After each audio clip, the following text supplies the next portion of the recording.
কালীঘাট মানে সরু গলির দুই দিকে সারি সারি ডালার দোকান। সেই ডালা হাতেই কিন্তু ভক্তরা পৌঁছে যান মায়ের মন্দিরে। আর মায়ের মন্দিরে পৌঁছাতে কিন্তু শুধুমাত্র যে আশেপাশের লোক আসেন তা কিন্তু নয়, দেশ বিদেশ থেকে বহু ভক্তদের ঢল নামে মা কালীর মন্দিরে।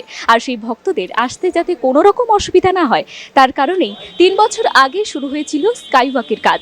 আর এবার 3 বছর পর সেই স্কাইওয়াক উদ্বোধনের পালা।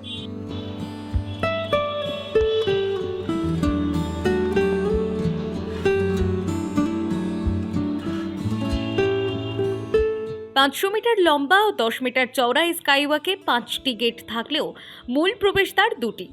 শ্যামাপ্রসাদ মুখার্জি রোডের দিকের দরজায় নীল সাদা আলোর মাধ্যমে ফুটে উঠবে কালীঘাট মন্দির। অন্যদিকে গুরুপদ হালদার রোডের দিকের প্রবেশ পথে আলোর খেলায় উদ্ভাসিত হবে মাতৃ প্রতিমা। কালীঘাটের মতো ঘন বসতিপূর্ণ প্রাচীন এলাকায় ব্রিটিশ আমলের পাইপলাইন ও নিকাশি ব্যবস্থাকে অক্ষত রেখে এই প্রকল্পের কাজ সম্পন্ন করা ছিল যথেষ্টই বিপজ্জনক এবং অনেক বড় একটি চ্যালেঞ্জ। অবশেষে সেই কাজ সম্পূর্ণ হয়েছে।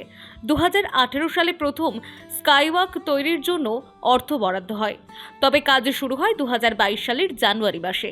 কলকাতা পৌরসভার তরফে নির্মাণ কার্য শুরু করা হলেও করোনা আসে। এর সাথে লকডাউন হওয়ার জেরে কাজ থমকে যায়।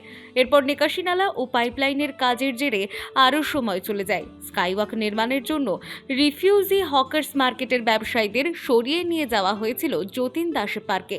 4 বছর পর তাদের পুনর্বাসন দিয়ে কালীঘাটে তৈরি নতুন এসি মার্কেটে ফিরিয়ে এনে নয়া দোকান দেওয়া হয়েছে। প্রতি বছর 14 এপ্রিল চৈত্র সংক্রান্তির সন্ধ্যাবেলায় পুজো দিতে কালীঘাটের মন্দিরে আসেন মুখ্যমন্ত্রী মমতা বন্দ্যোপাধ্যায়। এবারেও তার ব্যতিক্রম হবে না। সেই সময় মুখ্যমন্ত্রী উদ্বোধন করবেন এই স্কাইওয়াকের।